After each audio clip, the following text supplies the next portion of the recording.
네, 안녕하세요. 김프로입니다. 금요일날 코스피는 마이너스 0.73% 하락 마감, 코스닥은 마이너스 0.26% 하락 마감을 해줬고요. 미국 증시가 큰 폭으로 목요일날 하락을 했었는데 우리 증시 개파락한 다음에 양봉으로 채우면서 말아주는, 어떻게 보면 이제 여기 구간에서부터 저는 단기 저점에 대한 시그널을 말씀드렸는데, 미국 증시가 멋있게 상승하는 모습을 보이고 있지 못하니까 우리 증시도 시원하게 뭐 이렇게 반등이 나오기보다는 이 구간 안에서 약간 단기 바닥을 다져가는 진통 구간을 겪고 있습니다. 코스닥도 마찬가지고요. 여기서 단기 바닥 시그널이 나왔고 반등은 사실 어느 정도는 나왔어요. 그리고 나서 저점을 계속해서 이렇게 높여가죠. 그러면서 이 21선을 돌파 안착하러 가려고 하는 그런 의지로 아직까지는 보여집니다. 여기서 이제 꺾이지 않고 이 구간만 좀 지켜준다라고 하면 21선 좀 돌파 안착하고 다시 한번 정고점을 향해 가는 흐름을 기대해 볼 수 있지 않을까, 이렇게 생각을 하면서 금요일 미국 증시가 또 중요했죠. 근데 파월 의장 연설을 앞두고 목요일 날 너무 큰 폭으로 좀 밀렸었기 때문에 엔비디아가 어닝 서프라이즈를 발표했음에도 불구하고 기대감으로 개분 떴는데 처참하게 음봉으로 이렇게 밀려서 끝났거든요. 그리고 나서 파월 의장의 연설이라는 중요한 이벤트를 앞두고 시장은 너무 낙폭이 과대했다라는 기대감을 반영해서 시가가 괜찮게 한 0.37% 떠서 시작했지만 곧바로 밀렸어요. 파월 의장 연설이 이제 인플레가 여전히 높고 노동시장의 과열이 완화되지 않는다면 추가 금리 인상도 가능하다라고 이제 내용이 좀 나오면서 장중에 나스닥이 0.65%까지 밀렸다가 결국 근데 시장에서는 파월이 뭐라고 하건 간에 금리 인상은 거의 끝났다라는 다시 한번 이제 기대감을 반영하면서 다행히 그래도 양봉 마감, 고가가 뭐 한 1.26% 정도 되고요. 종가가 0.94니까 그래도 꽤 괜찮은 반등을 하면서 마감이 되어졌습니다. 그래서 이제 앞으로는 물론 CPI도 중요하겠지만 지금 파월 의장이 노동시장의 과열을 굉장히 강조했거든요. 그래서 이제 뭐 노동시장 관련된 뭐 지수 발표에 따라서 또 시장은 앞으로 흐름을 좀 보여주지 않을까 싶은데, 어찌됐건 지금 미국 경제가 너무나도 탄탄하기 때문에 여기서 금리라는 이슈만을 가지고 시장을 완전히 뭐 방향성을 꺾을 만한 그런 뭐 변화보다는 저는 요 정도 수준에서 뭐 문제 좀 잘 견뎌내고 다시 상방으로 가려고 하는 시장의 기대가 좀 있지 않을까라고 지금까지는 생각을 하고 있고요. 그 안에서 여러 번 말씀드렸지만 금리나 인플레 이슈가 아닌 뭔가 시장에 갑작스런 쇼크를 줄 만한 최근에 있었던 중국의 비구이한 파산, 뭐 악재 같은 부동산 위기, 그리고 뭐 글로벌리 하기에는 상업용 부동산에 대한 좀 우려감이 가장 크죠. 어찌됐건 뭔가 문제가 터진다라면은 글로벌 뭐 상업용 부동산이 됐건 중국의 부동산 시장이 뭐 붕괴 이런 식으로 갈 것 같은데요. 요 부동산 뭐 쇼크가 실제로 터지는 일만 벌어지지 않는다라고 하면 여기서 시장은 그래도 위로 가려고 하는 기대가 조금 더 있지 않을까, 일단은 그렇게 보고 있는 상황입니다. 다만 또 반대로 그럼 시장을 올릴 만한 이슈가 뭐가 있느냐를 생각해 봤을 때, 야, 딱히 강한 상승 모멘텀을 가져다 줄 만한 부분도 지금으로선 좀 찾기가 어렵긴 합니다. 그래서 뭐 이 정도 부근에서 꽤 오랜 시간 진통을 겪을 가능성도 생각을 좀 해봐야 될 것 같고요.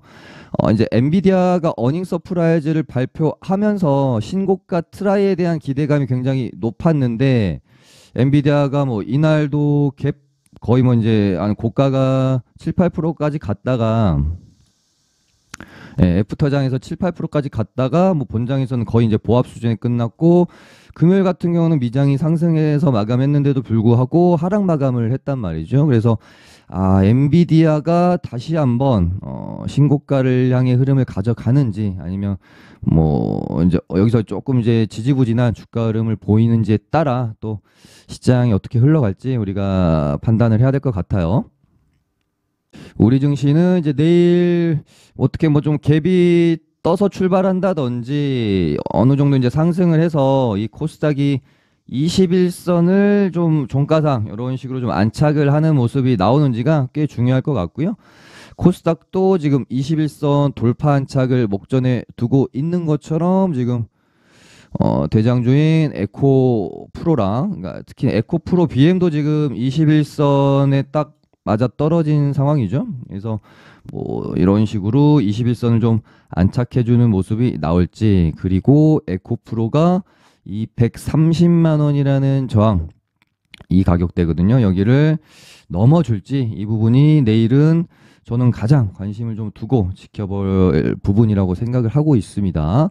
그래서 최근에 뭐 포스코 DX가 물론 뭐 이제 2차 전지 관련 이슈가 아닌 코스피 이전 상장이라는 재료로 전고점까지 터치가 이루어지면서 그래도 2차 전지 관련주들 분위기를 조금 살려준 측면이 있어요. 그래서 바닥에 있던 뭐 포스코 인터내셔널도 뭐 큰 반등은 아니지만 또 저점을 좀 잡아가는 과정 안에 있고, 포스코 홀딩술도 21선에다가 다시 붙여놓는 상황, 퓨처엠은 돌파하고 안착해가는 상황, 포스코 엠텍도 21선 한번 터치가 이루어지는 반등이 나왔고요. 스틸리온도 마찬가지입니다. 그래서 포스코 DX가 뭐 이날도 이제 말씀드렸지만 정고점 터치는 한번 이루어질 거는 같다. 그리고 DX가 정고점 터치가 한번 이루어지는 흐름이 나온다라고 하면은 그동안 조금 지지부진했던 다른 포스코 그룹주들도 반등이 좀 나와줄 것이다. 그런 가운데 제 생각에는 인터내셔널이 조금 생각보다는 반등이 좀 적긴 했거든요. 이제 DX가 여기서 요 고점을 뚫어주느냐, 아니면 여기서 이렇게 쌍봉의 형태로 맞고 또 밀리느냐에 따라서 다른 포스코 그룹주들과 에코프로 BM에도, 그러니까 에코프로 그룹주에도 어느 정도 좀 영향이 미쳐질 수도 있겠습니다. 그래서 내일은 이제 포스코 DX가 여기 전고점을 돌파해 줄 것인지 여부, 에코프로가 130만 원을 돌파해 줄 것인지 여부, 아니면 이제 내일 요 정도 그냥 130만 원에 갖다 붙이는 정도의 모양새만 나와도 모레 글피에는 뭐 130만 원을 뚫고 이렇게 한번 상승이 나와줄 것에 대한 기대를 우리가 또 가져볼 수가 있겠죠. 그렇게 되면 에코프로 BM도 21선 돌파해놓고 한 40만 원까지 정도의 반등은 우리가 또 기대해 볼 수 있지 않겠느냐. 왜냐하면 얘도 고점에서 거의 한 50%가 떨어졌습니다. 에코프로 BM이 반토막이 난 이후에 지금 저가 대비 반등이 한 15% 정도 나왔거든요. 저는 조금 더 나올 수 있지 않나, 한 20% 이상 반등이 나와야 되지 않나, 이 정도 그래도 시장의 대장주였다면. 그래서 에코프로랑 에코프로 BM 그리고 포스코 그룹주들 굉장히 관심 있게 지켜봐야 될 것 같고, 에코프로가 오른다 그러면 뭐 금양도 한번 움직임이 나올 수는 있겠죠. 그래서 에코프로 애들이랑 포스코 애들이 바닥권에 조정 후에 21선 터치가 한 번쯤은 다 이루어졌기 때문에 금양도 21선 터치를 하는 반등 정도가 한번 나올 수 있을지 이 부분 봐야 될 것 같고요. 지금 시장을 딱 봐도 요 구간 안에서 2차 전지 섹터 종목들, 그러니까 수급 장세였다라고 보면 되죠. 그리고 꺾이고 나서 뭐 반등 나오고 2차 전지가 죽는 과정에서 7월 말에 초전도체가 튀어나옵니다. 그러면서 7월 말부터 지금 딱 8월 거의 이제까지 해서 한 달여간 초전도체, 맥신, 중간중간에 뭐 바이오주들의 반등도 있었고, 화장품주들, 에이프로젠, 그리고 최근에 이제 뭐 양자기술까지 해서 완벽한 이 8월 달은 테마 장세였다라고 보시면 되거든요. 근데 얘네들이 이제 어느 정도 또 죽어가고 있고, 수급이 다시 시장에 반등이 나오면서 뭐 2차 전지를 비롯한 섹터 장세, 그러니까 다시 7월 달에 수급 장세였죠. 그리고 나서 8월 달에 테마 장세, 그리고 다시 뭐 9월 달은 뭐 수급 장세로 시장이 또 변화하는지 이런 부분들을 잘 지켜봐야 될 것 같아요. 그래서 만약에 2차 전지 섹터가 강세를 만약에 보인다면 그 키포인트는 아마 에코프로가 이 130만 원을 돌파하고 다시 한번 전고점을 바로 가는지 여부가 가장 저는 중요하다라고 보고 있고요.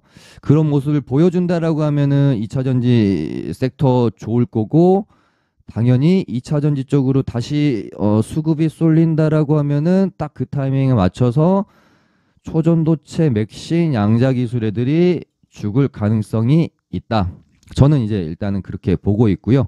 초전도체도 사실은 8월 말에서 9월 초, 지금은 이제 9월 초로 보고 있는데, LK99 관련해가지고, 뭐, 브리핑이 있죠. 근데 이미 사실은 온갖 중간중간에 악재가 나왔음에도 불구하고 충분히 기대감으로 많이 오르지 않았나, 저는 그렇게 보고 있고요. 여기서 다시 한번 상승이 나오기보다는 재료 소멸, 관점에서 하락이 이렇게 좀 나올 수 있으면 우리가 염두를 해둬야 되는 자리라고 봅니다. 그래서 여기 만약에 얘는 11선 이탈하면 이런 식으로 투매가 나올 가능성도 저는 있다고 보여져요. 그래서 11선 이탈하지 않고 물론 다시 이런 식으로 양봉을 말아준다라고 하면 정말 또다시 이 6만 원이라는 가격대를 돌파하고 갈까에 대한 뭐 고민 좀 해볼 수 있지만 너무 사실은 위험한 가격대고 써져 있잖아요. 위험이라고 시장에서 친절하게 알려줍니다.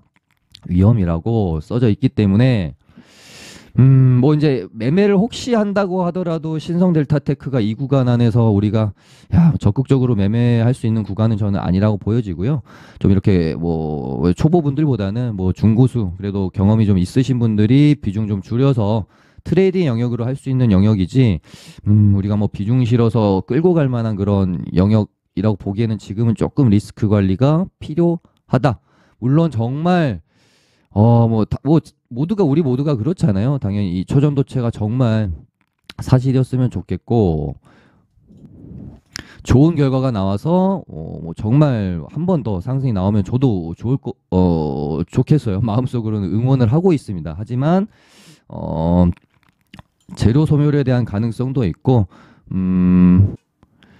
지금까지 이제 상승이 률로만 봐도 기대치가 너무나도 좀 강한 상황이기 때문에 조금이라도 뭐 실망스러운 부분들이 나오게 됐을 때 이제 좀 하락에 깊을 수 있는 부분을 생각한다면 지금은 조금 보수적으로 접근해야 될 때라고 좀 보고 있습니다. 마찬가지로 그래서 초전도체 쪽이 만약에 좀 죽는다면 맥신도 저는 같이 죽을 가능성이 높다라고 보고 있고요. 양자 기술도 마찬가지입니다. 그래서 휴비스도 지금 뭐 경고딱지 달고 있고 뭐 좀 하락이 나온다면 이런 구간까지 또 충분히 이 갭을 메꾸는 하락이 나올 수도 있겠죠. 뭐 반등도 어느 정도 줄 수는 있겠지만 이 구간에서 뭐 왔다리 갔다리 하더라도 다시 한번 뭐 종고점을 뚫고 간다라기보다는 좀 이렇게 하락하는 쪽으로 저는 조금 더 생각을 하고 있어서 맥신도 역시 좀 조심을 해야 되지 않겠느냐. 그래서 지금 이제 그 뜨거움이 조금 죽은 상태이기 때문에 내가 이 종목들 좋아 보이고 트레이딩을 그래도 좀 해봐야겠다라고 하신 분들은 정말 철저하게 대장주 위주로만 좀 뭐 하시는 걸 저는 추천드립니다. 트레이딩을 하더라도 그래서 뭐 최근에는 신성델타테크나 모비스랑 뭐 덕성 정도가 바닥권에서 좀 반등이 좀 힘있게 나오는 상황이었고요. 저번 주 뭐 LS전선 아시아나 서남 서원 애들도 어떤 기술적 반등의 영역에서는 반등이 나오긴 했는데 여기서 이제 우리가 다시 얘네들을 본다라고 하면 최소한 양봉이 한 번 정도는 나와줘야 된다라고 좀 보고 있어서요. 신성델타테크가 이 부분을 지지하면서 다시 한번 뭐 6만 원을 돌파하러 가고 그렇게 되면은 모비스나 덕성 뭐 이런 애들도 이런 구간 안에서 다시 이런 식으로 양봉을 뽑겠죠. 그러면 이런 정고점에 대한 기대감, 덕성도 이 발생됐던 뭐 갭은 일단은 메꿔 놨거든요. 그래서 기술적으로는 이 갭을 메꿨기 때문에 나올 반등은 어느 정도는 다 나왔다라고 보여집니다. 그래서 이 9,000원 정도의 가격대를 다시 돌파하는 정말 강한 흐름 나와줘야 좀 볼 수 있지 않겠느냐. 파워로직스는 조금 이제 흐르고 있고, 네, 일단은 뭐 요 구간 안에서 이런 반등은 아직까지는 다시 살아나는 흐름이라고 보기에는 아직은 좀 부족하다. 그래서 최소한 뭐 이런 정말 강한 센 반등이 하나 정도는 나와주기 전까지는 조전도체는 좀 보수적으로 보시길 바랍니다.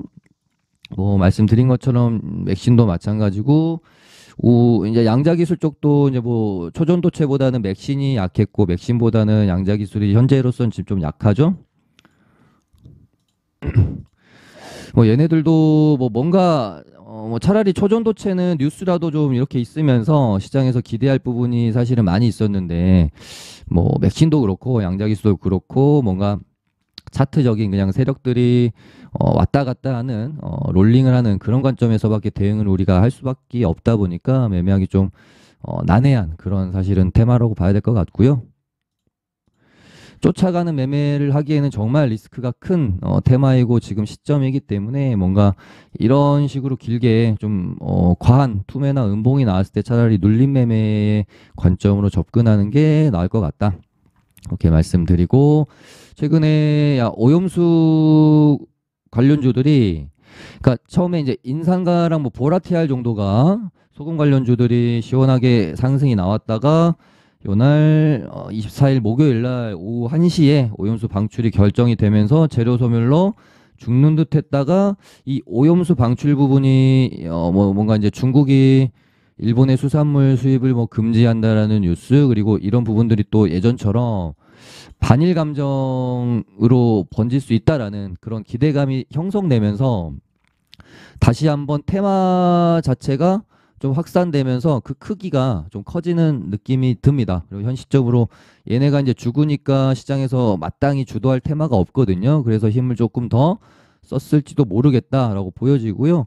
일단은 윙리푸드가 점상을 가면서 테마 자체를 완전히 살려버렸죠. 그래서 샘표식품도 시간에서 잠깐 풀리긴 했지만 상한가를 도달을 해줬고요.